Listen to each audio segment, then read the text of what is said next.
everybody, Smart Silver Stacker here. Welcome to the Smart Silver Stacker's Guide to Junk Silver. Typically the term junk silver refers to U.S. silver coins that were minted and circulated beginning in the late 19th century and ending in 1964. After 1964, the U.S. Mint stopped large-scale minting of silver coins for circulation and began to make the copper-clad coins that circulate today. There are a few exceptions. Some silver coins were still produced after 1964, like this guy. But I'll talk about those in a little bit. Let's talk about some other coins.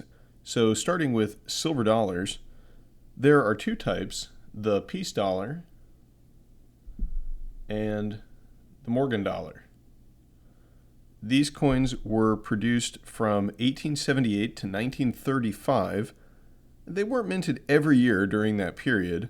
There were some interruptions, but I'm not going to go into that level of detail in this video. If you want more info about specific coins, I recommend you check out my other Smart Silver Stacker Guide videos, like the Smart Silver Stacker's Guide to Morgan Dollars. I'll put links in the description, so if you want to know more details about the individual coins you see here, check those out.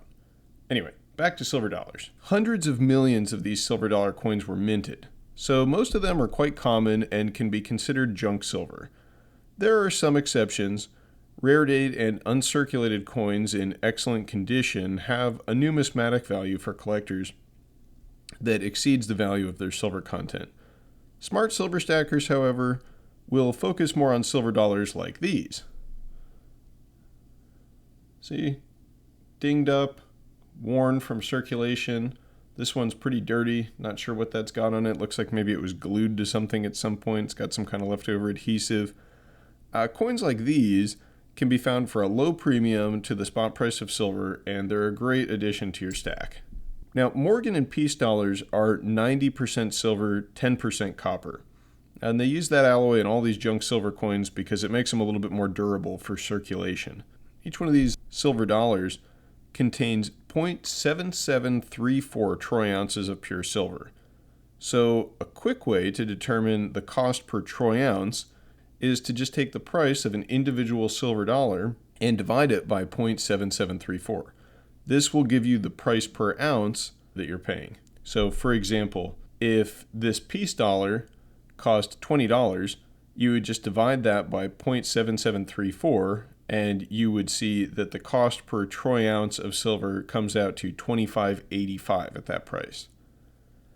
The last thing I'll say about the silver dollars is that they did mint this Eisenhower dollar later on, so this one was minted in 1976, and you may hear these referred to as silver dollar coins, but as you can see, this is a clad coin. So even though you might hear these called silver dollars, they're clad. They're just worth $1 face value. That's it. To complicate things a bit more, there were silver proofs struck of the Eisenhower dollar, but it was only the proofs. So there are some of those out there. I'm sure you can find them. The circulated ones, like this coin, are all copper clad. So just something to be aware of as far as silver dollars go. Let's talk about what is, in my humble opinion, the best type of junk silver, the smaller denominations, the dimes, the quarters, and the halves. These coins are a really excellent, highly divisible form of silver that's just the right size for daily transactions. If you want some silver in your stack that will be suitable for use as a day-to-day currency, these are the coins you want. And of course, the reason that the coins are so nicely suited for smaller day-to-day transactions, like paying for groceries, gas, or a haircut, it's because that's exactly what they were used for more than half a century. And these are the coins that circulated in the first half of the 20th century in the United States and facilitated commerce. You know, back when you could go get a haircut for, 50 cents or whatever, you give them $50 and you pay. Because this is hard money, so you could probably still pay for that stuff with $50 today, because these coins obviously are worth a lot more than their face value these days. So just like the silver dollars we talked about earlier, These are 90% silver, so all of these dimes, quarters, and halves, they're all 90% silver, 10% copper. But there is an important difference between these smaller denomination coins and the silver dollars. And that's that, remember, one silver dollar contains 0.7734 troy ounces of silver. $1 face value of these coins contains 0.715 troy ounces of pure silver, so a little bit less than a silver dollar. When I say $1 face value, I mean any combination of these coins that equals $1 in face value. So 2 half dollars, 10 dimes, 4 quarters, all of those are $1 face value, and all those combinations of coins contain approximately 0.715 troy ounces of silver. Now, at the time they were minted, the $1 face value would contain 0.723 ounces, but because these coins are circulated, and some of them are circulated quite heavily, you can see, the rule is to assume that there's some reduction in overall weight of the coins. And that's how you arrive at the number of 0.715 troy ounces per $1 face value. These small denomination coins, the dimes, quarters, and half dollars, all come in several varieties. So let me show you all the different types of each junk silver coin. We can start with the dimes and start with this Barber dime. So this one's pretty worn, but you can see the date on there is 1898. So these are the oldest dimes in the junk silver category, and these were minted from 1892 to 1916. Next up, you've got the Mercury dime. These are kind of a personal favorite because they're really divisible. You know, they're not like the Roosevelt dime because it's a different pattern from what we have today. You know, there's plenty of clad Roosevelt dimes out there circulating, but Mercury dimes are quite visibly an old coin that we no longer use in circulation. So there's just been cool about them, and it's a cool pattern, beautiful coin. These were minted from 1916 to 1945. And then you've got the Roosevelt dime.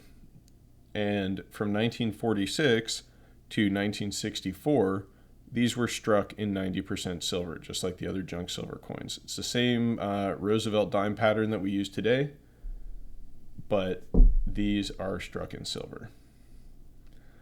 And then for the quarters, you've got the Barber quarter. So this was minted from 1892 to 1916, just like the dime. Got the Standing Liberty quarter. These were minted from 1916 to 1930. Got the eagle on the back there. And then you get to the Washington quarter, and this is similar to the Washington quarter that we were using up until just a couple years ago when they started with the state quarters, except this is a silver coin, it's not clad.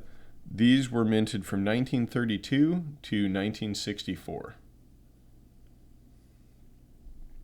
And then for half dollars, got the Barber half dollar. Now, these were minted from 1892 to 1915. So they stopped production 1 year earlier than the other Barber coins. Then you've got the Walking Liberty, also a great coin. 1916 to 1947, that's when we were making these, so for a long stretch. Then the Ben Franklin half, these were made from 1948 to 1963. And then you've got the Kennedy 90% silver half dollar.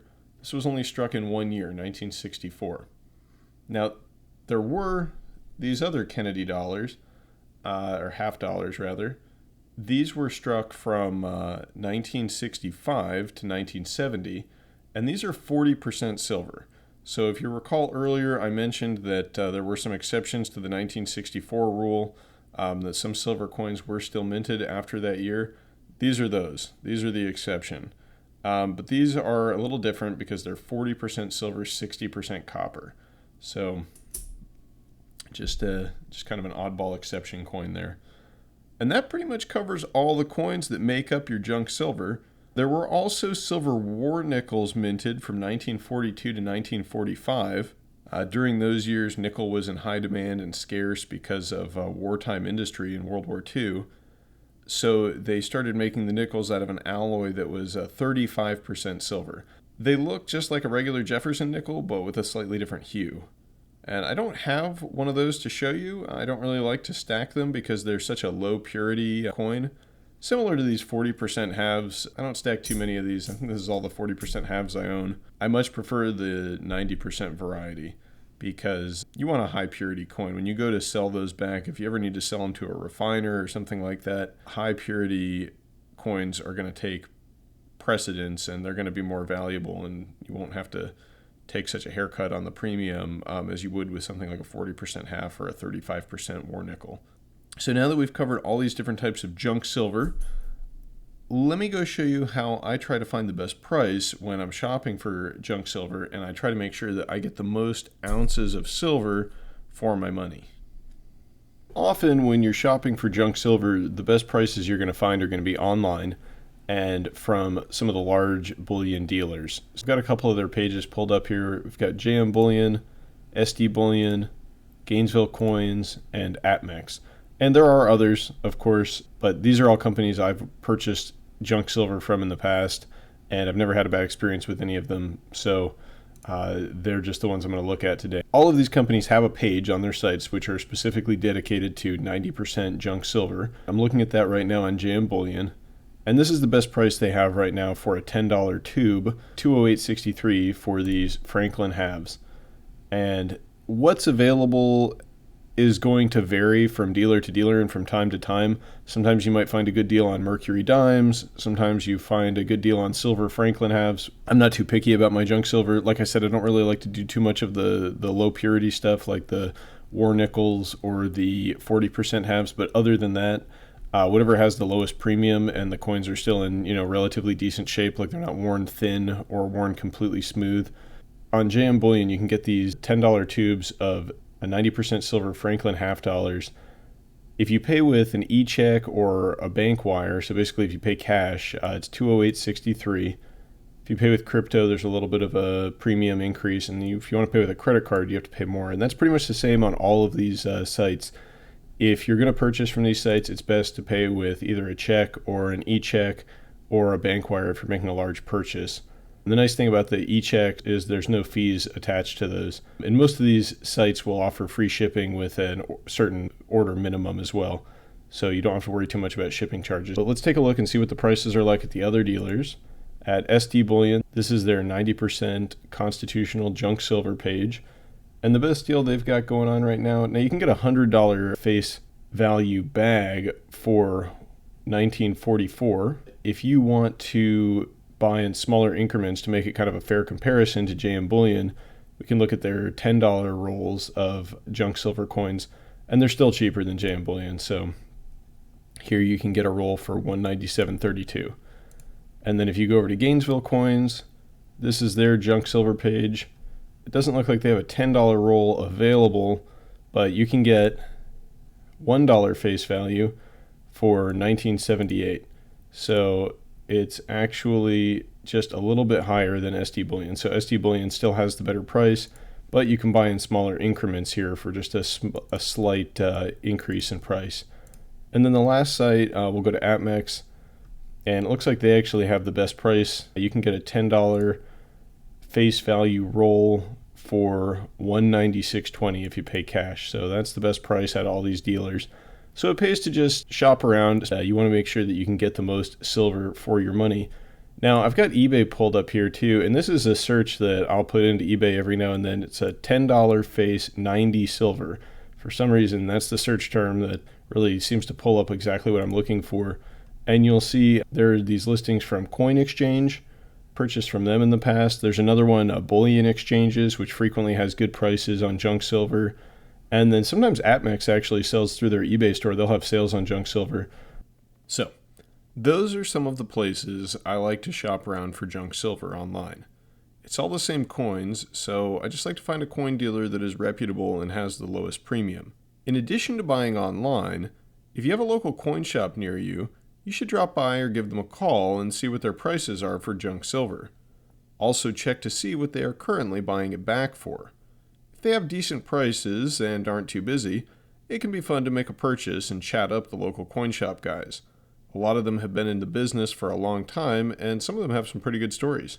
After all this, You might still be asking, why stack junk silver? Like I mentioned earlier, if you want some hard money to use for day-to-day transactions in a scenario where fiat money is no longer trusted, junk silver is pretty much ideally suited to that task. Also, premiums are low now, so it's a good time to stack. But remember back in March and April of this year? The silver spot price tanked, but premiums on most physical products, including junk silver, increased significantly. Anytime there is uncertainty or disruptions in the marketplace, premiums on most physical bullion products explode. The difference, however, between junk silver and the other bullion products, such as generic silver rounds and bars or coins like the American Silver Eagles and Canadian Maple Leaves, is that junk silver is not being minted anymore. The supply is fixed and actually shrinks a bit each year as coins are lost or melted down by refiners. And the loss of junk silver to refiners increases whenever there's a spike in the paper price of silver. People can get more money for their coins, so more people bring them in to sell. So junk silver is an asset whose premiums increase when there are large moves in the price of the metal, and also when the price of silver moves up, the supply of coins begins to shrink at an increased rate. In some ways, it's almost like a leveraged bet on the price of silver, which of course I'm rather bullish on. And best of all, it's physical metal, so you hold it and you own it. Doesn't get much better than that. Alright everybody, I'm going to wrap this up. If you like this video, make sure you give it a thumbs up. For more videos like this, subscribe to the channel and click the bell icon. Thanks so much for watching everyone. Smart Silver Stacker out.